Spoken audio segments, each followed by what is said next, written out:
Hezbollah, Hamas, and Islamic Jihad are all part of this network of an Iranian-backed armies of terror. And as part of the Iranian master plan to take over the Middle East and as part of its master plan to eliminate Israel, one of the major components is what we call the Ring of Fire, namely arenas that are surrounding Israel, Lebanon, Syria, and Gaza Strip.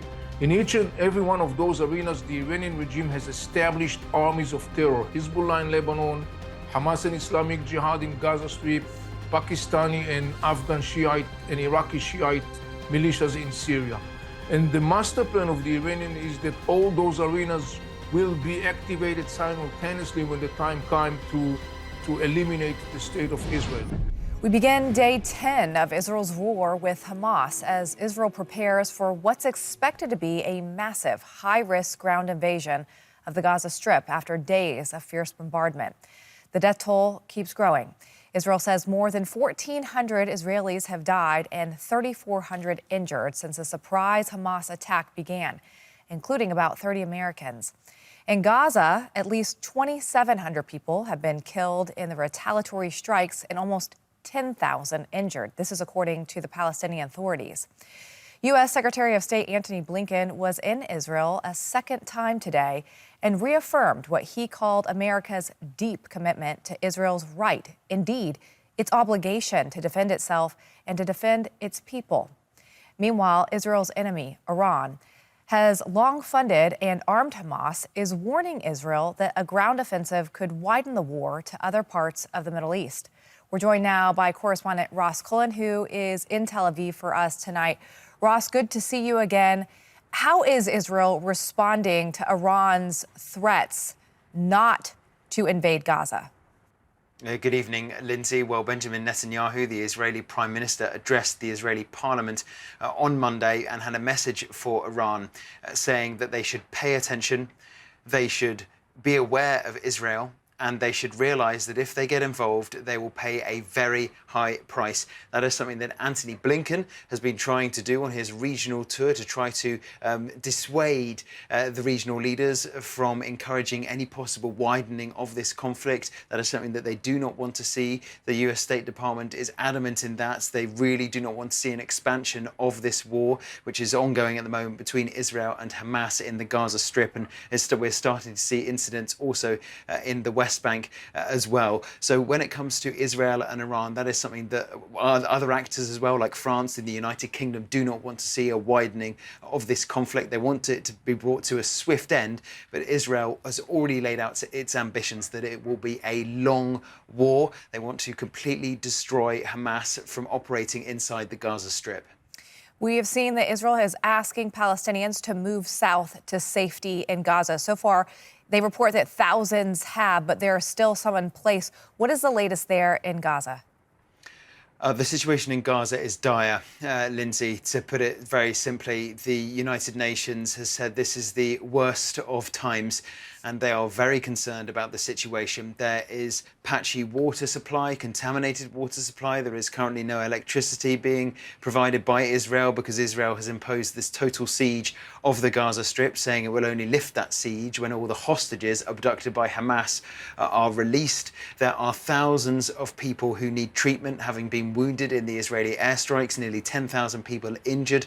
They can't get particularly good treatment because the hospitals are running off fuel. They have to ration that fuel as to when they can turn that on because they don't have electricity. There's urgent need for blood donations, trauma kit, medical assistance as well. There are already people being treated in hospital, the elderly, the sick and children, particularly hard to move from the north of the Gaza Strip to the south of the Gaza Strip. The conditions are no better wherever you are inside the Palestinian territory because there's already been a blockade imposed by Egypt and Israel since 2007. Those two countries control everything that goes into and out of the Gaza Strip. And so those two countries are going to have to try to come to an agreement if there is going to be this establishment of a humanitarian corridor to allow aid in. And Hamas telling their people to stay in place. A sad situation unfolding there. Ross Cullen in Tel Aviv for us tonight. Good to see you. Thank you. Israel's defense minister today warned of a long war with a high price, but that Israel will win, with Israel declaring its intentions to destroy Hamas once and for all. And as it prepares for a ground invasion of Gaza as hundreds of thousands of Palestinians flee to the south, the conflict will surely escalate. We're joined now by Avi Melamed, a former Israeli intelligence official. Avi, welcome to the show. It's good to have you this evening. Hi, Lindsay. Thank you for having me. Thank you so much. Okay, so as Israel prepares and maps out their ground offensive in Gaza, how challenging is this for the IDF? I mean, not only is Gaza dangerous, they have to ensure that they're not killing civilians or hostages. Yes, this is a very challenging task for a couple of reasons. As you probably know, Hamas is using the people of Gaza as a human shield to protect Hamas. In addition to that, Hamas is, has this huge network of tunnels, what we call the underground Gaza City, where actually Hamas terrorists are hiding in and basically are launching their attacks from those tunnels. And obviously, Israel is doing an enormous efforts to operate in such challenging environment to minimize as much as possible collateral damage. So right now we know that there are also serious concerns about a broader war with Hezbollah, who is even more powerful, as you know, than Hamas, also funded by Iran. Is a wider war avoidable right now?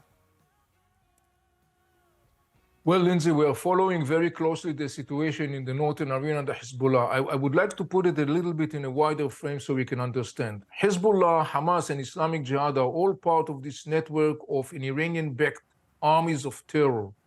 And as part of the Iranian master plan to take over the Middle East and as part of its master plan to eliminate Israel, one of the major components is what we call the Ring of Fire, namely arenas that are surrounding Israel, Lebanon, Syria, and Gaza Strip. In each and every one of those arenas, the Iranian regime has established armies of terror: Hezbollah in Lebanon, Hamas and Islamic Jihad in Gaza Strip, Pakistani and Afghan Shiite and Iraqi Shiite militias in Syria.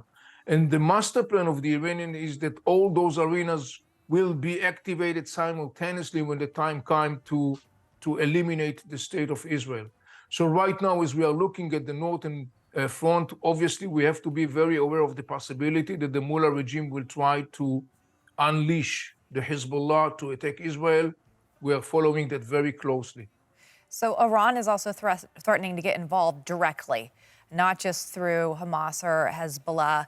How serious are those threats being taken, and how active is Iran right now on the ground? Well, Lindsay, great question. Here is the point. Iran is now playing a chicken game. But the fact that Iran is threatening to directly be involved in this situation indicates the concern of the Iranians. Why are they so concerned? Because they are really concerned with the possibility that Israel will take down Hamas and Islamic Jihad. Why is Iran so concerned about that? Because Iran has been using Hamas and Islamic Jihad and the story of Gaza Strip in order to further and fuel the flames of the Israeli-Palestinian conflict. The Iranian has an interest in constantly fueling the flame of the Israeli-Palestinian conflict, and because it serves their interest. That's the reason why the Iranians are so concerned. That's the reason why they are threatening to directly involve in this war. It should be understood in the world. All right, Avi Melamed, appreciate your insight this evening. Thank you for being with us from Tel Aviv tonight. Thank you, Lindsay, for having me.